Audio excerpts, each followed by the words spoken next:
Students, आज के video में हम क्लास 12 नागरिक शास्त्र का 2026 का मॉडल पेपर सॉल्व करेंगे। तो वीडियो आज का आपके लिए मोस्ट इंपॉर्टेंट है। आज का वीडियो हमारा फुल सॉल्यूशन का वीडियो है, तो वीडियो में लास्ट तक बने रहिएगा।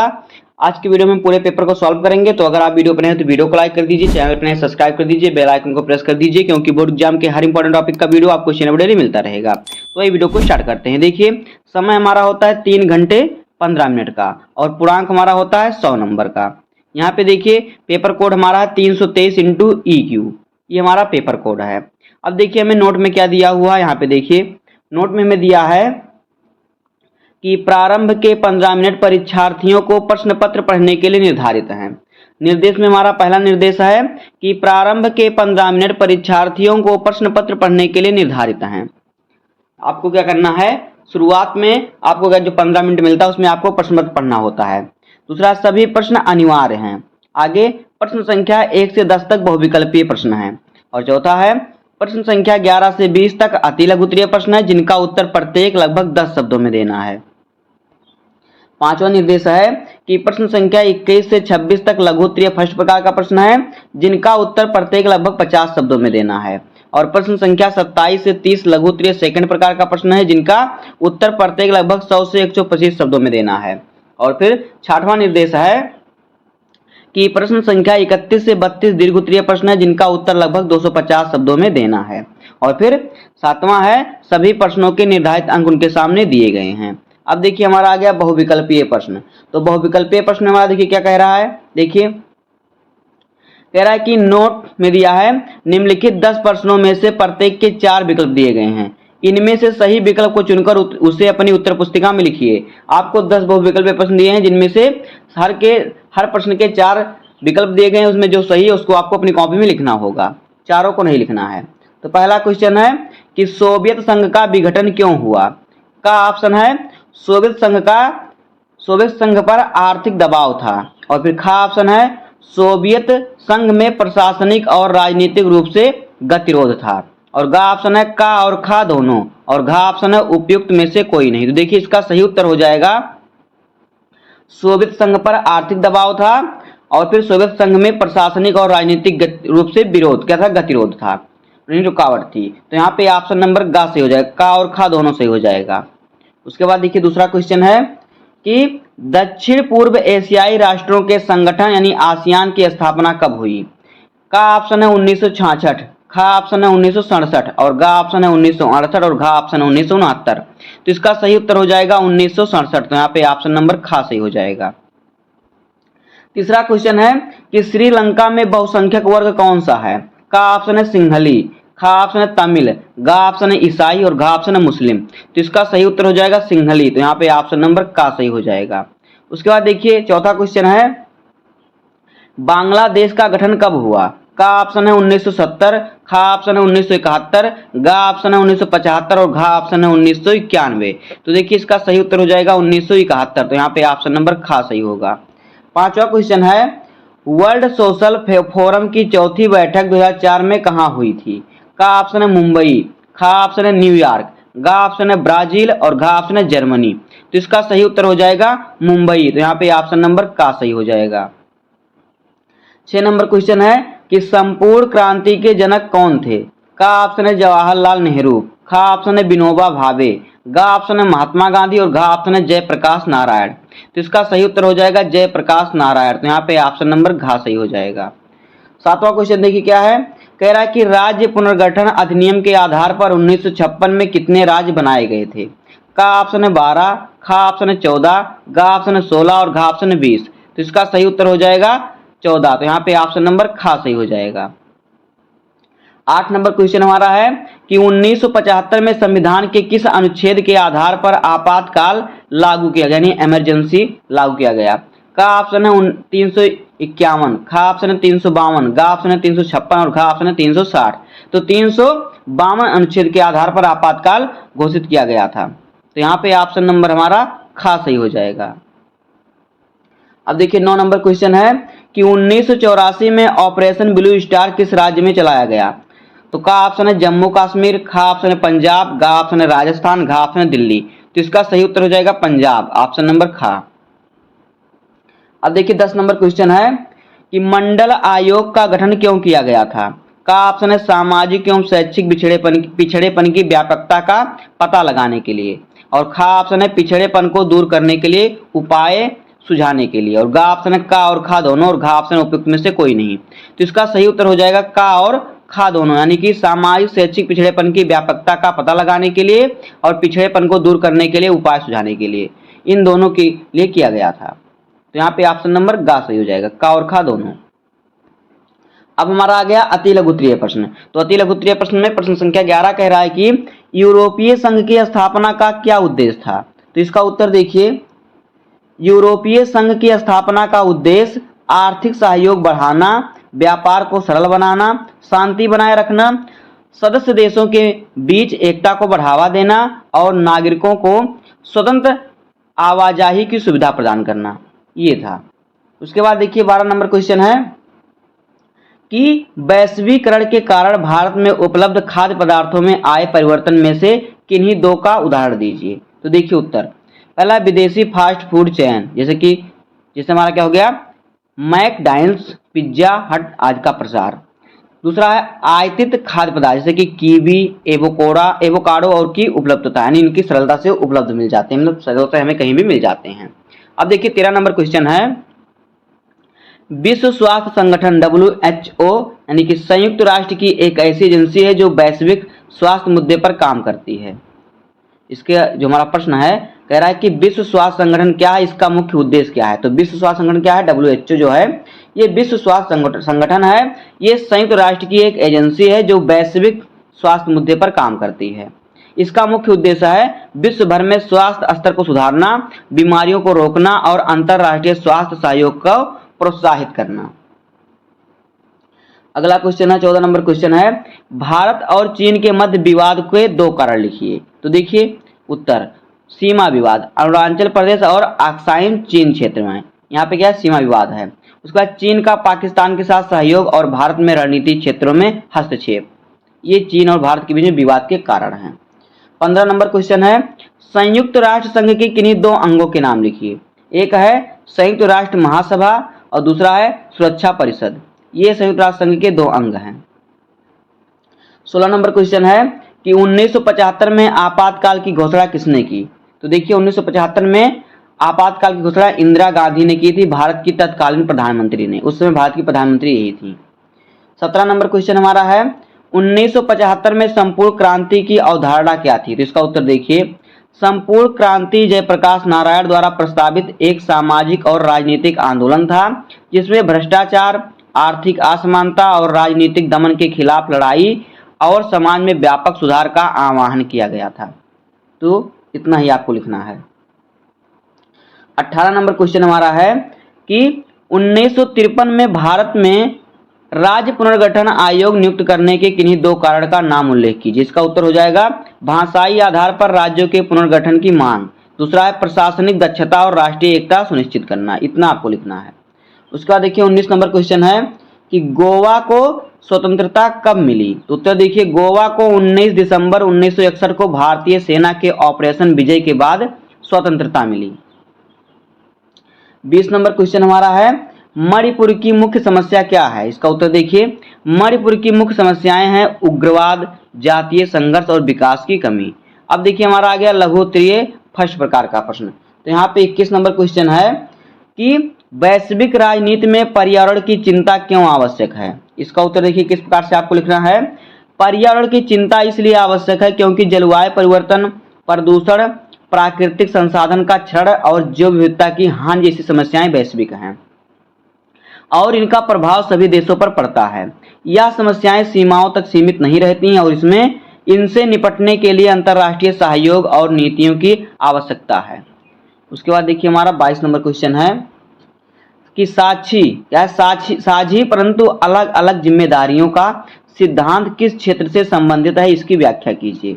इसका उत्तर देखिए आपको किस बात से लिखना है, यह सिद्धांत पर्यावरण संरक्षण और जलवायु परिवर्तन से संबंधित है। इसकी व्याख्या देखिए, यह सिद्धांत बताता है कि सभी देशों को पर्यावरण संरक्षण के लिए सहयोग करना चाहिए, लेकिन उनकी जिम्मेदारियां उनकी आर्थिक स्थिति, विकास स्तर और ऐतिहासिक उत्सर्जन के आधार पर तय की जाएंगी। यानी जो देश गरीब है वो कम मतलब वो कम सहयोग करेगा, तो जितना जिसकी औकात उतना अपने हिसाब से वो सब क्या करें, सहयोग करें, कहने का मतलब है। विकसित देशों की जिम्मेदारी अधिक है क्योंकि उन्होंने औद्योगिकरण के कारण पर्यावरण को अधिक नुकसान पहुंचाया है। अब देखिए अगला क्वेश्चन है 23 नंबर क्वेश्चन कि वैश्वीकरण की अवधारणा क्या है, उदाहरण सहित लिखिए। इसका उत्तर हो जाएगा वैश्वीकरण का अर्थ यानी अवधारणा विभिन्न देशों के बीच व्यापार, संस्कृति, प्रौद्योगिकी और विचारों का आदान प्रदान। यह दुनिया को एक ग्लोबल विलेज में बदल देता है। उदाहरण के लिए देखिए क्या है इसमें, इसका उदाहरण हो जाएगा विदेश वस्त्र ब्रांड जैसे कि नाइकी, जारा का भारत में आना। ये लोग विदेश के ब्रांड है, भारत में चल रहे हैं। उसके बाद भारतीय कंपनी जैसे कि टाटा, इंफोसिस का विश्व में विस्तार, विश्व में व्यापार करना भारतीय कंपनियों का, यानी जैसे कि आपस में आप व्यापार आदान प्रदान करना। 24 नंबर क्वेश्चन है वर्तमान समय में गठबंधन की राजनीति एक आवश्यक क्यों है, इसे स्पष्ट कीजिए। देखिए गठबंधन की राजनीति आवश्यक है क्योंकि नंबर 1 विविधता, भारत जैसे बहुजातीय बहुभाषी देशों में विभिन्न समूहों और हितों को प्रतिनिधित्व देने के लिए। दूसरा संसदीय बहुमत, अलग अलग दलों के सहयोग से स्थिर सरकार बनाने में मदद मिलती है। तीसरा सहमति की राजनीति, विभिन्न विचारधाराओं के दल मिलकर सामूहिक निर्णय लेते हैं जिससे लोकतंत्र मजबूत होता है। अब देखिए आ गया 25 नंबर क्वेश्चन। तो 25 नंबर क्वेश्चन कह रहा है कि आपातकाल की घोषणा के बाद शासन व्यवस्था में क्यों परिवर्तन आए।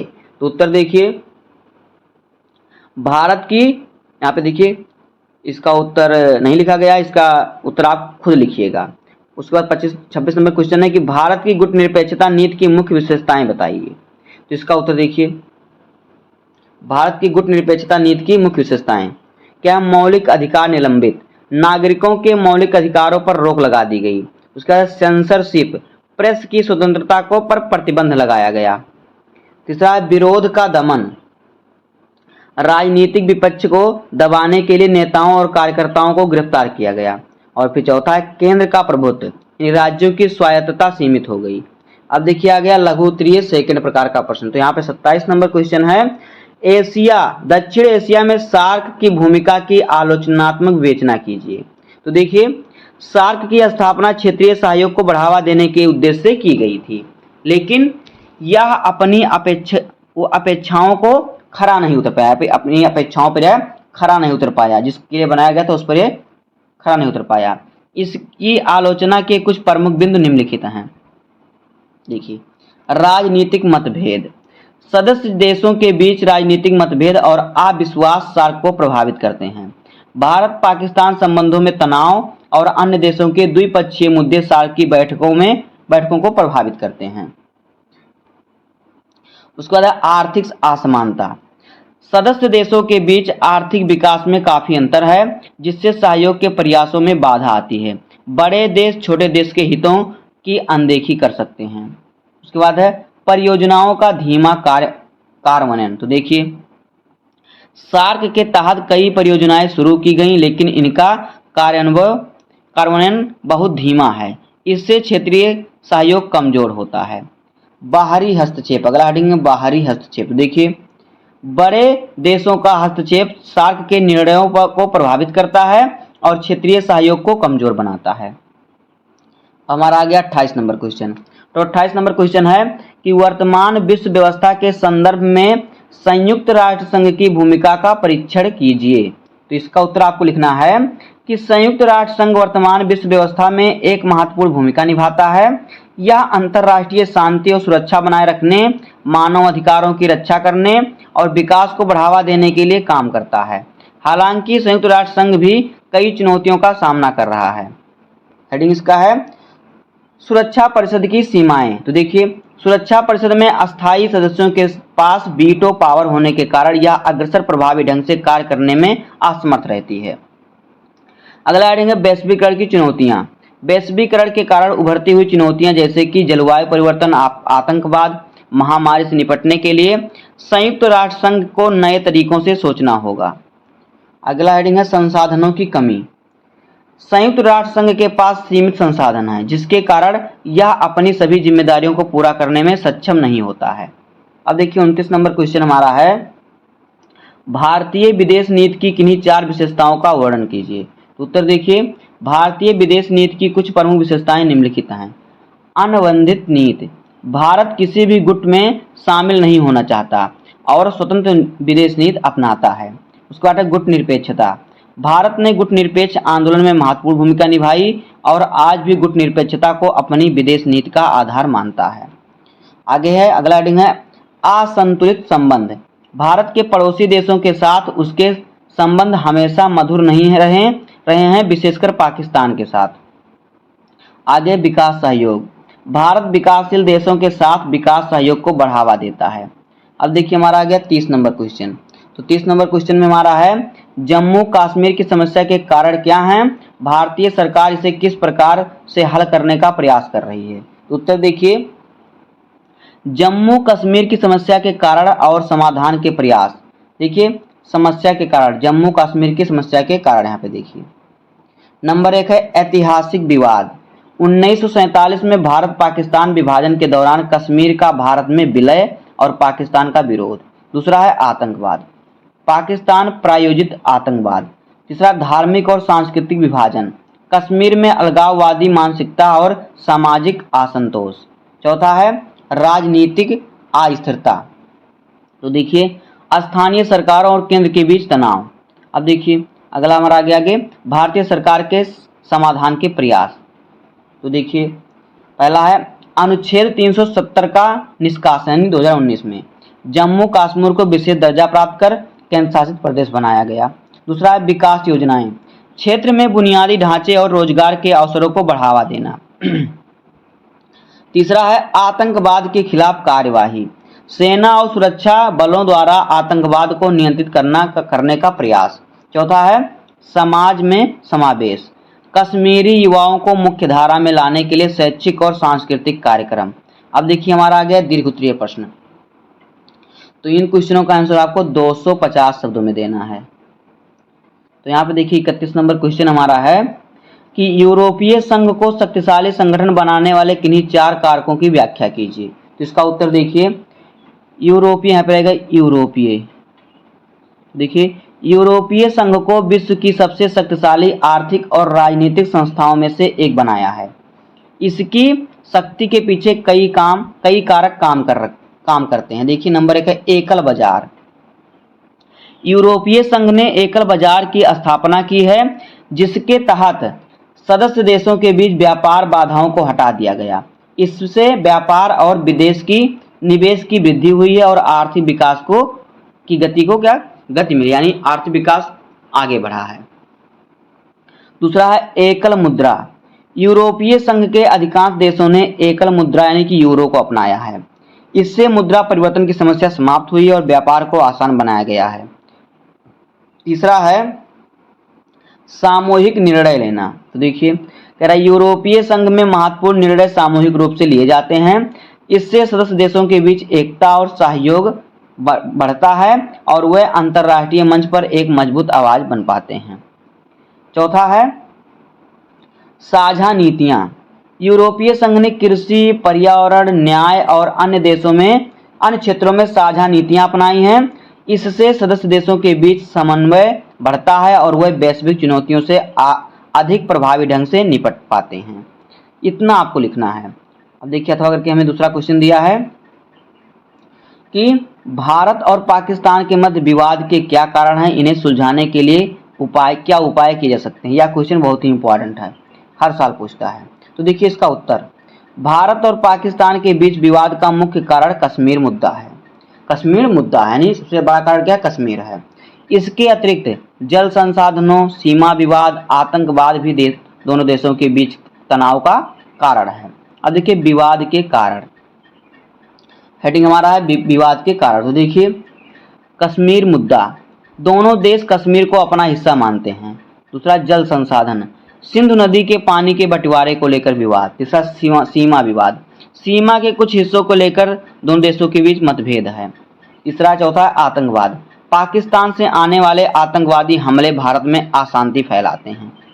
तो ये हो गया पाकिस्तान और भारत के बीच विवाद का कारण। अब देखिए इसे विवाद को सुलझाने के उपाय। देखिए वार्ता, दोनों देशों को आपस में बातचीत करके समस्या का समाधान निकालना चाहिए। उसके बाद तटस्थ मध्यस्थता, मध्यस्थता यानी किसी तटस्थ क्षेत्र या संस्था की मध्यस्थता से समस्या का समाधान निकाला जा सकता है। आगे आतंकवाद, आतंकवाद पर अंकुश, दोनों देशों को आतंकवाद पर अंकुश लगाने के लिए मिलकर काम करना चाहिए। उसके बाद विश्वास निर्माण उपाय, दोनों देशों को एक दूसरे के प्रति विश्वास बनाने के लिए उपाय करने चाहिए। अब देखिए हमारा आ गया 32 नंबर क्वेश्चन। इसमें कह रहा है कि भारत के आर्थिक विकास में प्रथम और द्वितीय पंचवर्षीय योजनाओं की भूमिका का वर्णन कीजिए। तो इसका उत्तर हो जाएगा भारत की आर्थिक विकास प्रक्रिया में प्रथम और द्वितीय पंचवर्षीय योजना का महत्वपूर्ण योगदान था। नंबर 1 प्रथम पंचवर्षीय योजना जो 1951 से 1956 तक चली। तो देखिए इसमें क्या था, देखिए यह योजना कृषि क्षेत्र के विकास पर केंद्रित थी क्योंकि भारत में अधिकांश जनसंख्या कृषि पर निर्भर करती है। दूसरा, यह योजना में सिंचाई सुविधा का विकास, कृषि उत्पादन बढ़ाने के उपाय और खाद्य उत्पादन में आत्मनिर्भरता प्राप्त करने पर जोर दिया गया। आगे देखिए क्या है, इसमें सार्वजनिक क्षेत्र में निवेश को प्राथमिकता दी गई और बुनियादी ढांचे का निर्माण हुआ जैसे जलाशयों और नहरों का निर्माण।